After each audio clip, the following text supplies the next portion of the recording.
in the mists of Britain's ancient past, where druids murmured secrets to gnarled oaks and knights rode through twilight forests heavy with enchantment. A single act reshaped the fate of a land. A boy, untested and unknown, pulled a sword from a stone, and the world tilted on its axis. His name was Arthur, not yet a king, not yet a warrior, but a foster child raised in the quiet margins of a turbulent realm, unaware of the royal blood and ancient prophecies that coursed through his veins.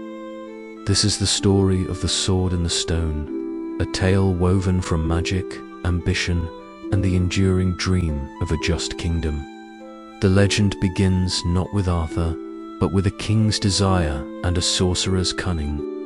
Uther Pendragon, High King of Britain, ruled a land fractured by Saxon invasions and feuding warlords in the waning days of the 5th century. His heart burned for Lady Igraine, the virtuous wife of Gorlois, Duke of Cornwall, whose beauty was said to rival the dawn over Tintagel's cliffs. Uther's passion was a fire that no counsel could quench, and in his desperation he turned to Merlin, the enchanter whose eyes held the wisdom of stars and whose voice could bend the threads of fate. Merlin, half man, half mystery, agreed to aid Uther, but his price was steep. With ancient sorcery drawn from the old gods of hill and stream, he cloaked Uther in the guise of Gorlois, granting him one night with Igraine in Tintagel's sea-girded fortress. From this union, conceived in deceit and sealed by magic, Arthur was born.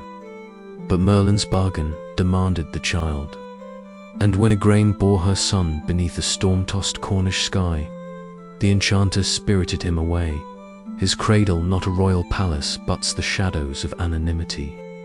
To protect Arthur from the greed of nobles and the vengeance of Gorlois' kin, Merlin entrusted him to Sir Ector, a kindly knight of modest lands in the Welsh marches. Raised alongside Ector's son, Kay, Arthur grew up believing himself a squire, his days filled with chores, swordplay, and the simple joys of a rural life. He knew nothing of his lineage, nor of the prophecy whispered in druidic circles that a true king, born of dragon's blood, would unite Britain against its enemies. Yet the land itself seemed to know him, the winds of Cadair Idris singing his name, the rivers of Gwynedd gleaming brighter in his presence. Britain, in Arthur's youth, was a cauldron of chaos. Uther's death left the throne empty, and rival lords vied for power, their swords clashing under skies darkened by Saxon sails. In this turmoil, a miracle appeared in a London churchyard, or, as some Welsh tales insist, in a sacred grove. A sword, its blade forged of a metal that shimmered like moonlight, was embedded in an anvil atop a stone. Its hilt was unadorned, yet it radiated an authority that silenced the crowd. Carved into the stone were words that burned into the hearts of all who read them. Whoso pulleth out this sword of this stone is right-wise king, born of all Britain.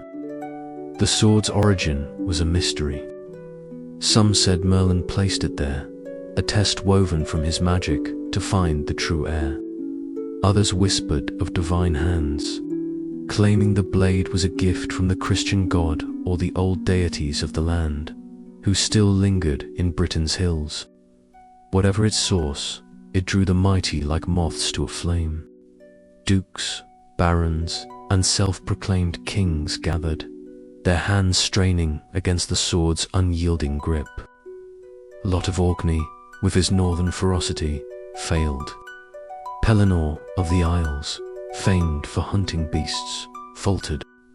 Even the proud Leodegrins of Cameliard could not budge it. The stone stood firm, mocking their ambition. Arthur, then barely 15, arrived at the churchyard by chance, accompanying Kay to a grand tournament. When Kay's sword was misplaced, Arthur, ever dutiful, sought a replacement. spotting the blade in the stone, he approached without ceremony, unaware of the crowd's gasps. His hand closed around the hilt, and with a single, effortless pull, the sword slid free. No trumpets sounded. No heavens parted.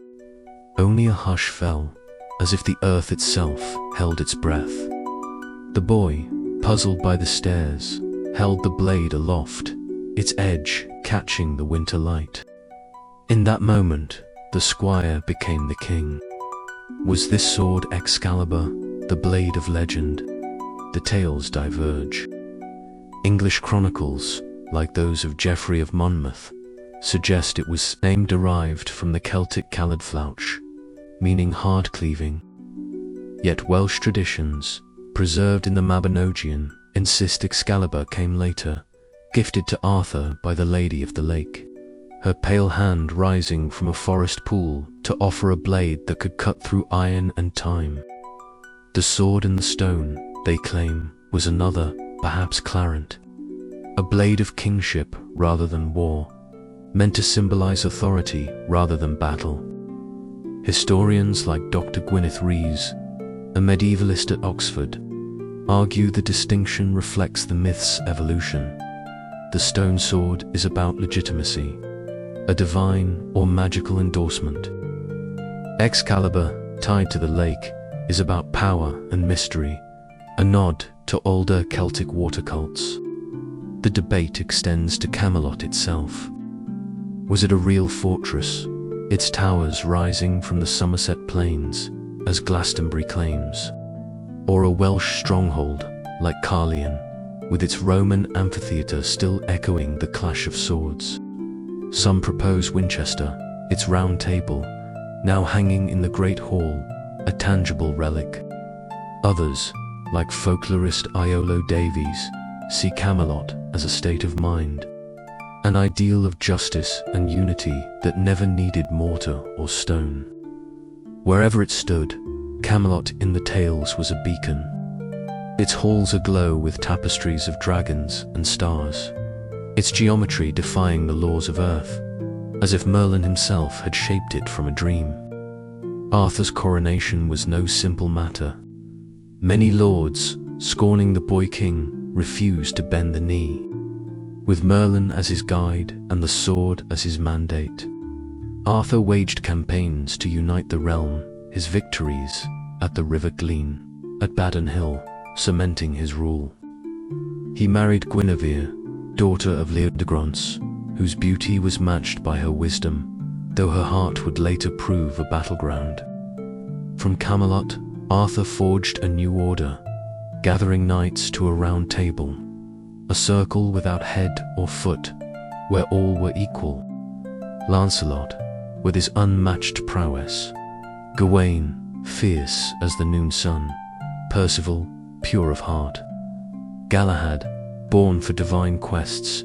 These were his brothers in arms, bound by a code of honor that sought to tame a brutal age. The knights' quests were the stuff of song.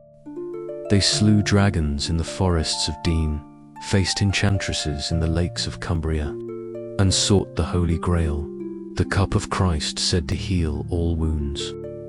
The Grail quest, born of Christian mysticism woven into older Celtic tales, tested their souls. Galahad alone glimpsed its light, while Lancelot, torn by love and duty, faltered.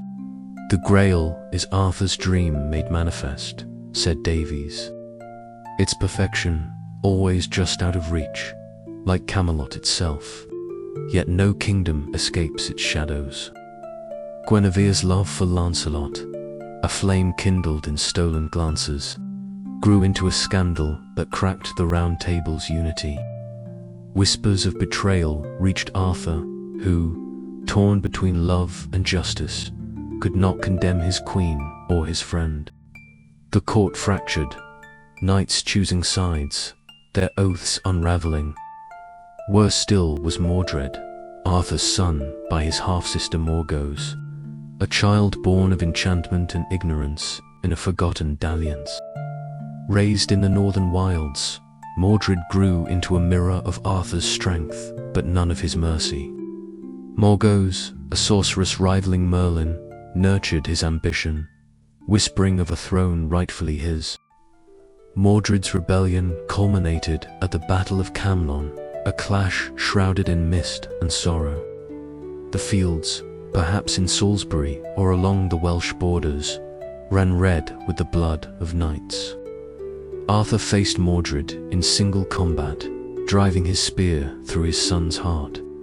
But not before Mordred's blade struck a mortal blow. As the sun sank, Arthur fell, his kingdom in ruins. His knights, Bedivere, perhaps the last, carried him to a barge, where 3 queens, veiled in mourning, bore him to Avalon, a mystical isle where time pauses and wounds heal. There, the tales say, he sleeps, the once and future king, awaiting Britain's hour of need.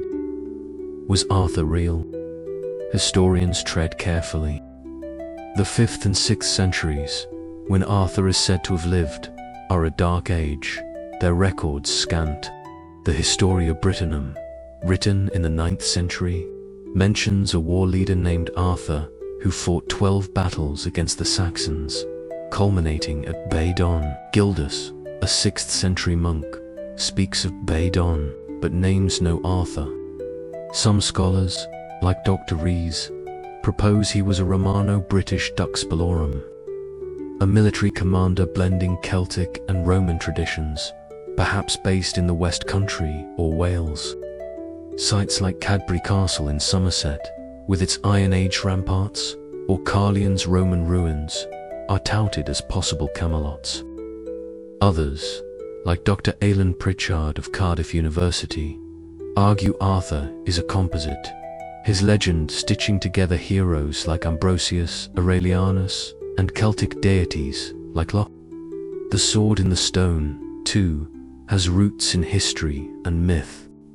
Celtic tales of sacred weapons, swords drawn from lakes or stones, predate Arthur, as do rituals where kings were chosen by divine signs.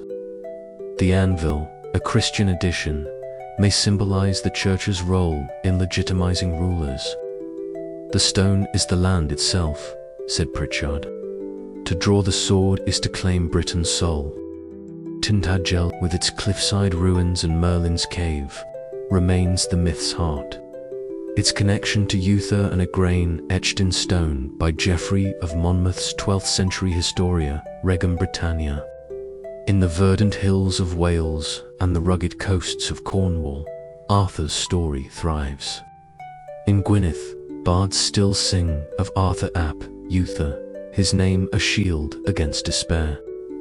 In Somerset, Glastonbury's Tor is whispered to be Avalon, its chalice well stained with the Grail's blood. Tintagel's cliffs draw thousands, their waves echoing Merlin's spells. Children in Powys learn of the Round Table, while Cornish fishermen claim to see ghostly barges on moonlit seas. He's not gone, said Morwenna Tregothnan, a Tintagel shopkeeper. You feel him in the wind, in the stones. Arthur's here when we need him. The myth evolves. Welsh tales emphasize Arthur's Celtic roots, his battles fought in Snowdonia's shadows. English stories, shaped by Malory's Le Morte d'Arthur, cast him as a chivalric ideal, his court a beacon of order. Modern retellings, novels, films, games, reimagine him as warrior, mystic, or rebel. Yet all agree on his essence. A king who rose from nothing, who dreamed of justice, and who fell to human flaws. Tourists flock to Arthurian sites, touching the Round Table in Winchester, hiking Cadbury's ramparts, or gazing into Dosmary Pool, where Excalibur was said to rest. In 2023, a Cornish archaeologist found a 6th century stone at Tintagel, inscribed with Latin and Ogham, sparking speculation of an Arthurian link. On X, posts about Arthur's return trend during crises, reflecting a hope as old as the myth itself. "He's our mirror," said Iolo Davies. "We see in Arthur what we want to be, noble, flawed, eternal." Whether Arthur was a man, a myth, or both, his story endures, unshaken in the stone of Britain's soul. He is the boy who drew the sword, the king who built Camelot, the warrior who fell at Camelot.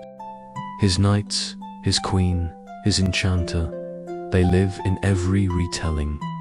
Their quests a reminder that greatness is fragile, yet undying. In Wales' mountains, in England's fields, in the hearts of those who hear his name, Arthur sleeps, ready to rise when the land calls. Many thanks for treading this tale's dark path. If its chill gripped you, like, subscribe, and comment below.